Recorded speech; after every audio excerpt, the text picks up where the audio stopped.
Welcome to Bind EduTech, and this is a continued class of the chapter Going Places. हम लोग इस chapter का climax पढ़ रहे थे. टेक्स्ट बुक का पार्ट चल रहा था प्रीवियस क्लास जहाँ मैंने फिनिश किया था. इस स्टोरी का क्लाइमेक्स हम लोग पढ़ रहे हैं जहाँ सोफ़ी एक जगह चुनती है डिफरेंट शहर से दूर. वो जाती है वहाँ बेंच पे बैठती है. काफ़ी देर जब हो जाता है बैठे बैठे, बीच में एक बार उसको ऐसा भ्रम भी होता है कि कोई आ रहा है, परछाई किसी का आ रहा है, और बहुत एक्साइटेड हो जाती है. फिर उसको रियलाइज़ होता है कि ये उसका भ्रम था. उसके बाद वो बैठी रहती है. थोड़ा और टाइम जब बीत जाता है तब वर्ड यूज़ किया गया पैंग्स ऑफ डाउट, मतलब कि संदेह होने लगता है. कमिंग इनसाइड मी, स्टेयरिंग मतलब है कमिंग, संदेह, डाउट होने लगता है उसको कि किस बात का डाउट हो रहा है. डाउट हो रहा है कि शायद डैनी कैसे उससे मिलने के लिए नहीं आएगा. इस बात का उसको डाउट होता है. अब इसके मन में डाउट होने लगा है कि डैनी कैसे पता नहीं आएगा कि नहीं आएगा, और वहाँ बैठी हुई है और वेट कर रही है डैनी कैसे के आने का.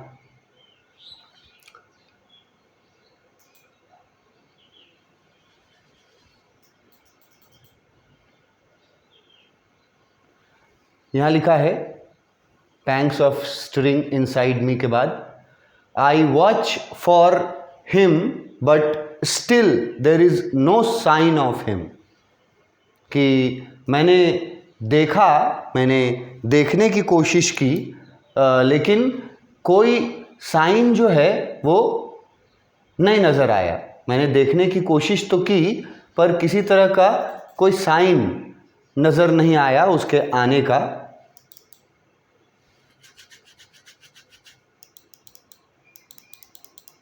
सॉरी, थोड़ा माउस काम नहीं कर रहा है. एक सेकंड, मैं वीडियो कंटिन्यू करूँगा. थोड़ा सा टेक्निकल प्रॉब्लम है तो मैं पॉज कर रहा हूँ, फिर मैं यहीं से वीडियो आगे बढ़ाऊँगा.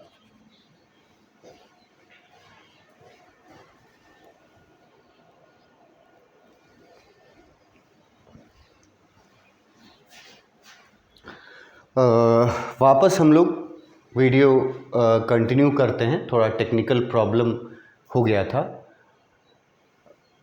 तो सोफ़ी जो है वो वेट कर रही है, और उसके मन में जैसे जैसे टाइम बीतता जा रहा है वैसे वैसे उसके मन में संदेह जो है वो बढ़ता जा रहा है. There is no sign of him. वो उसको देखना चाहती है पर उसको कोई आता हुआ दिखाई नहीं देता है. I remember जॉफ saying he would never come.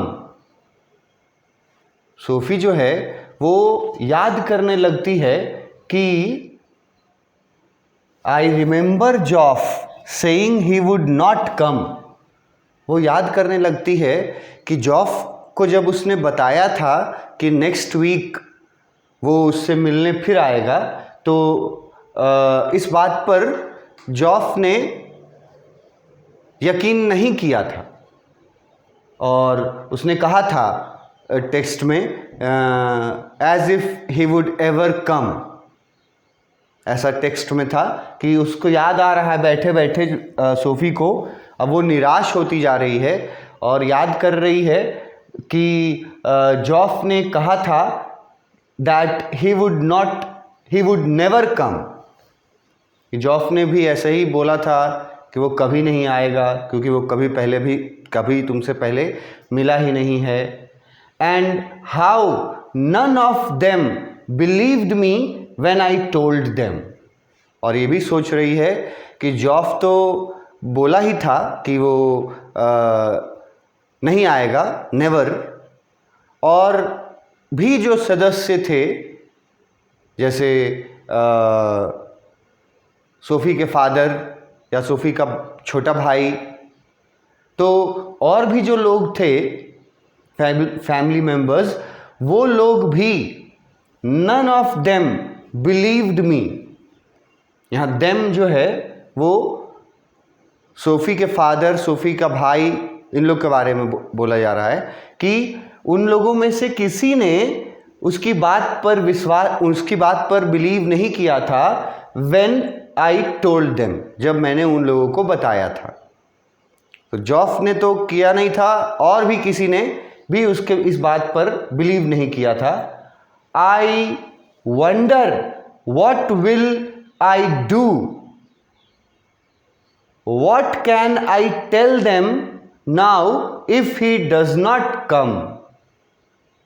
अब सोफ़ी के मन में ये सवाल आने लगता है जब वो ये सोचती है, ये रिमेंबर करती है कि जॉफ ने भी उससे कहा था कि वो कभी नहीं आएगा, और भी जिन लोगों को सोफ़ी ने बताया था वो लोग भी विश्वास करने को तैयार नहीं थे। अब वो सोच रही है कि अब वो क्या बताएगी उन लोगों को जा कर के। अगर बिना मिल करके गई, डैनी कैसे तो आ नहीं रहा है, नहीं आने वाला है, तो अब वो जाएगी तो वो क्या बताएगी उन लोगों को? What will I do? मैं करूँगी क्या? अब मैं क्या करूँगी? What can I tell them? मैं उन लोगों को क्या बताऊँगी? Now if he does not come, अगर वो नहीं आया तो मैं क्या करूँगी? मैं उन लोगों को क्या जवाब दूँगी जो लोग पहले से ही मेरे बात पर विश्वास नहीं करते थे। यहाँ पर एक पॉइंट ऑफ व्यू सोफ़ी का जो थॉट है, सोफ़ी जो ये अपने आप से बात कर रही है कि अब मैं क्या करूँगी अगर डैनी नहीं आया मिलने। इस पॉइंट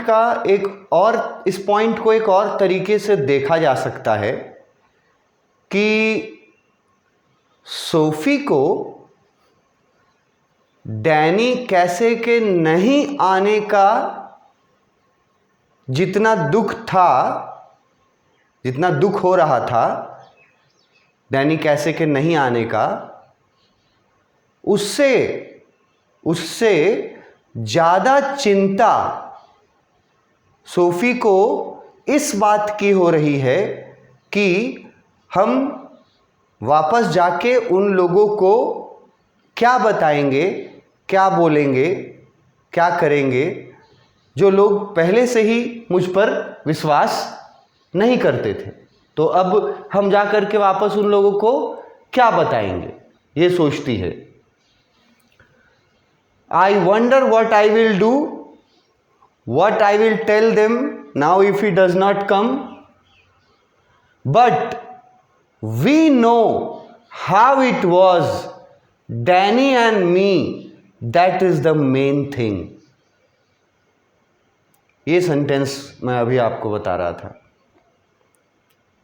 कि इस सेंटेंस का मतलब निकल रहा है बट वी नो, वी मतलब डैनी और Sophie, but we know how it was Danny and me, that is the main thing.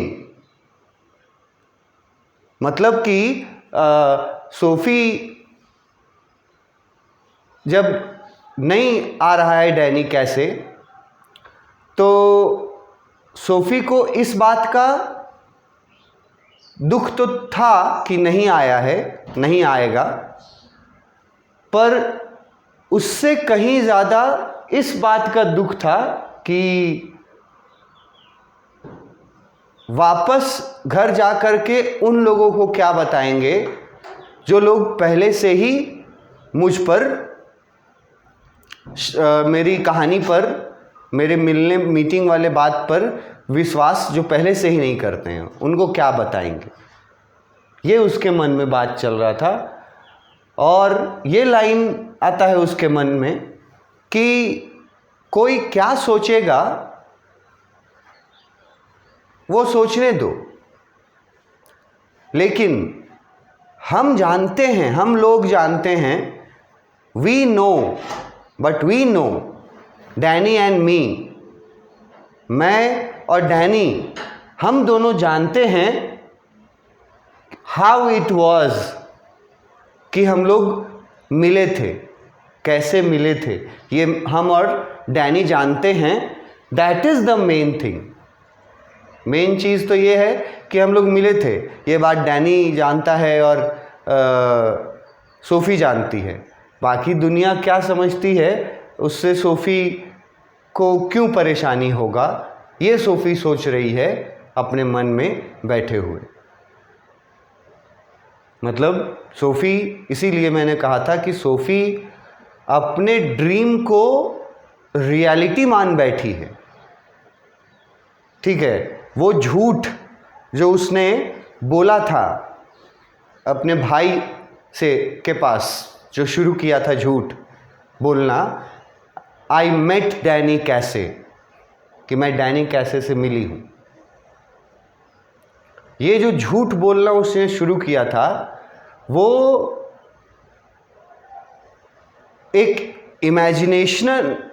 Imagination के थ्रू उसने पूरा डिस्क्राइब भी किया था कि कहाँ मिले थे। आर्केड में मिले थे, ठीक है, वहाँ कहाँ, रॉयसे के स्टोर में क्लोथ्स देख रही थी मैं।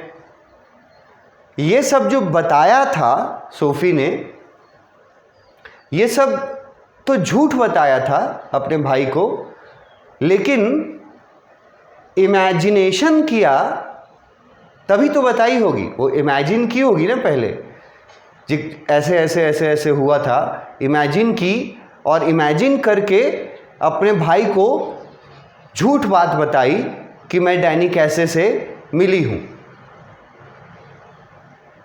अब वो ये भी जानती है एक तरफ कि उसने झूठ बोला है, लेकिन दूसरी तरफ उसको लगता है कि उसका इमेजिनेशन जो था वो रियल था। मतलब वो एक बार मिल चुकी है, अब वो उस इमेजिनेशन को रियलिटी समझने लगी है। इसी को बोला गया है कि डे ड्रीम करना, कि अपने ही बनाए हुए झूठ और झूठ के संसार में सोफ़ी जो है वो अब उसको रियल समझने लगी है। जो उसने बोला था इमेजिन करके कि ऐसे ऐसे मिले थे, अब सोफ़ी उसको रियल समझ बैठी है, और इसीलिए वो मिलने गई है उससे उस जगह पर, जबकि मुलाकात कभी ना हुआ था और ना ही कोई इनविटेशन था। तो क्यों जाती है?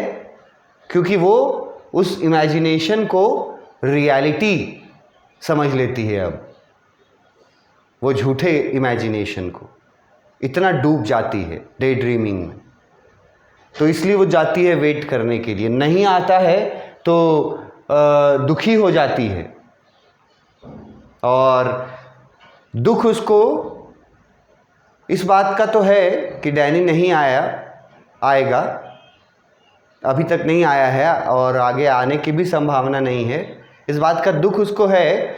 पर उससे ज़्यादा वो ये सोच रही है कि घर वालों को क्या बोलेंगे, जो लोग पहले से ही मेरी बात पर विश्वास नहीं करते थे।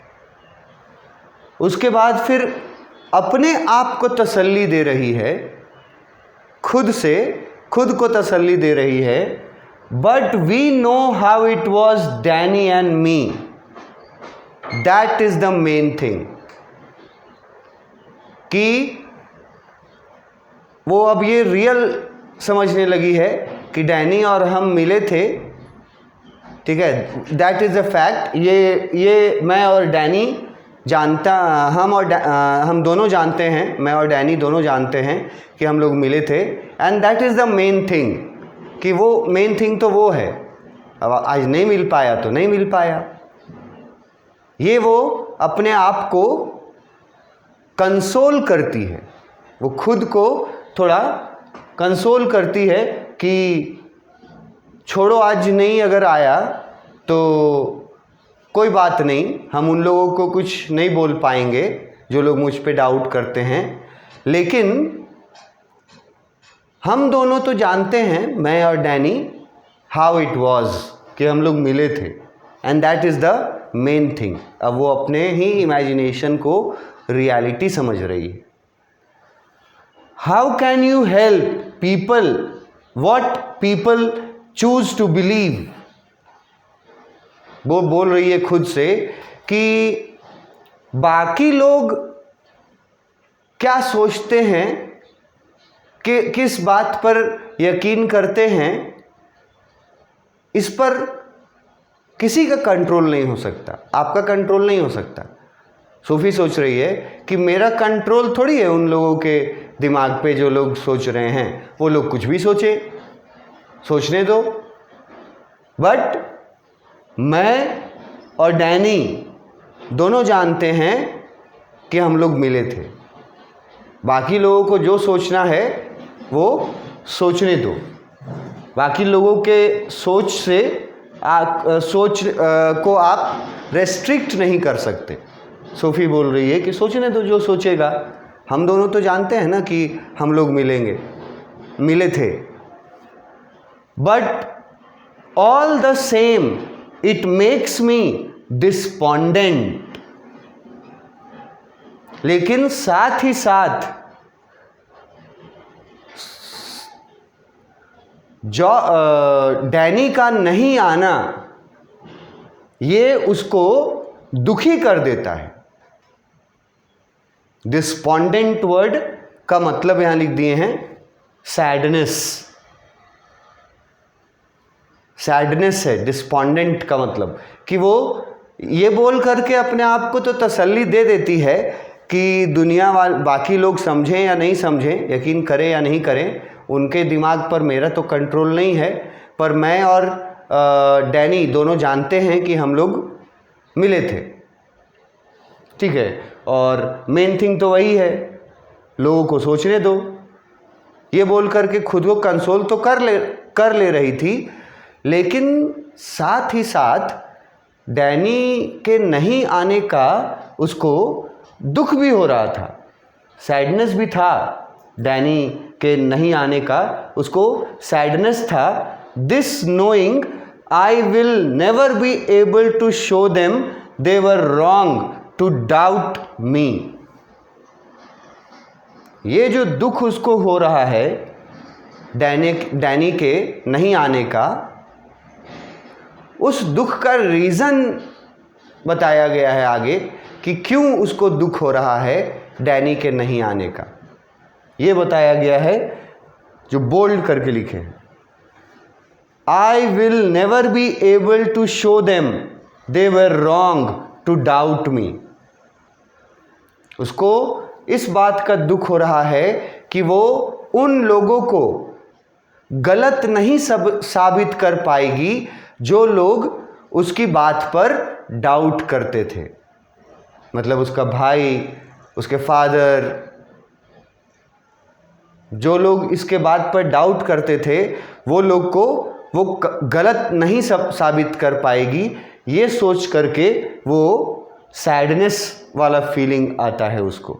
इस बात का उसको सैडनेस था, that I will never be able to show them you are that they were wrong to doubt me. ये बहुत इंपॉर्टेंट लाइन है, इसलिए इसको थोड़ा बोल्ड किए हैं।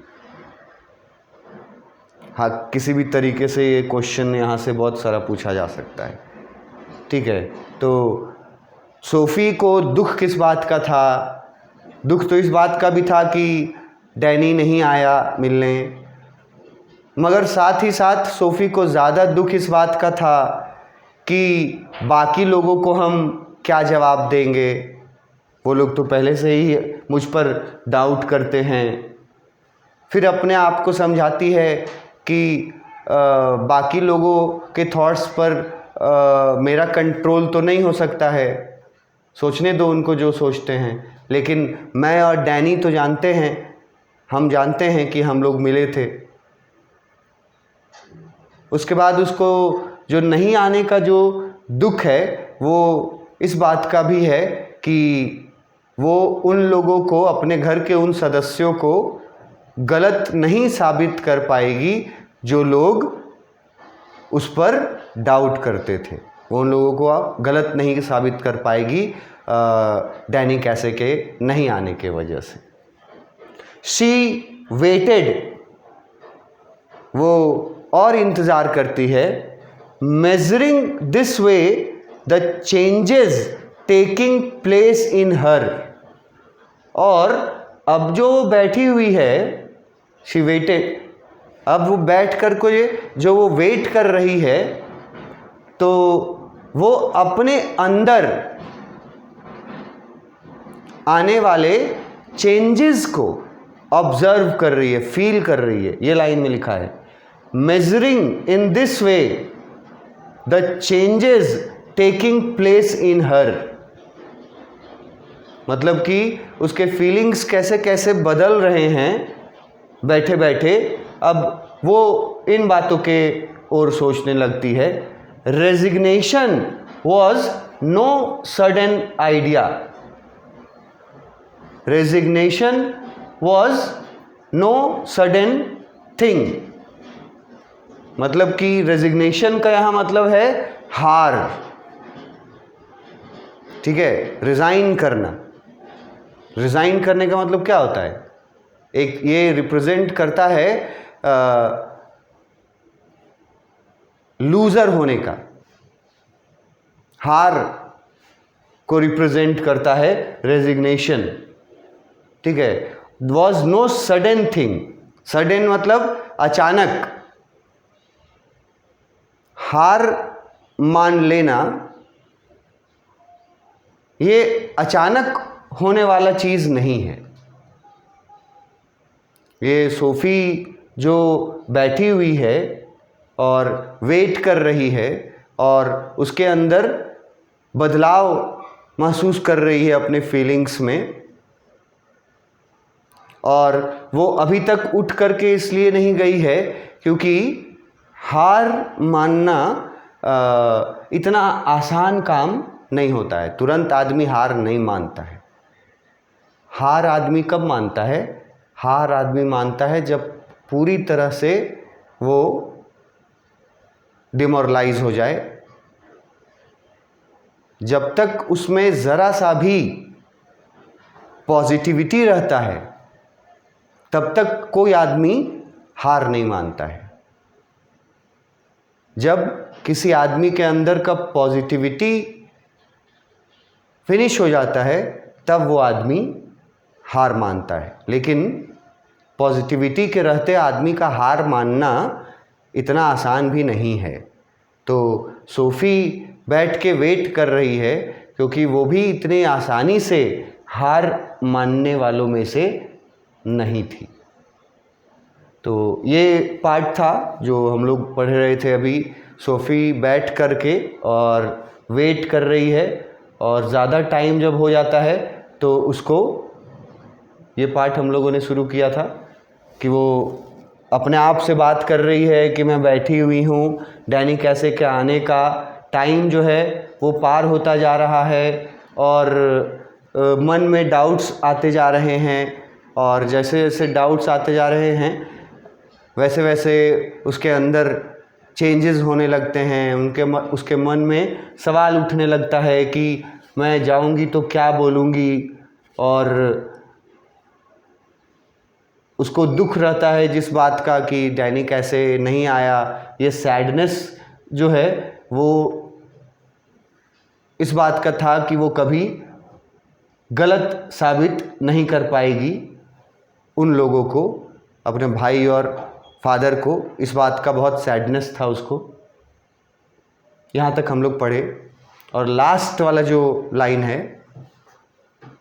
Resignation was no sudden thing, कि ये बताता है कि सोफ़ी जो है वो रिज़ाइन करना नहीं चाहती थी अभी, मतलब हार मानना भी नहीं चाहती थी, अभी भी कुछ पॉजिटिविटी उसके मन में बचा हुआ था।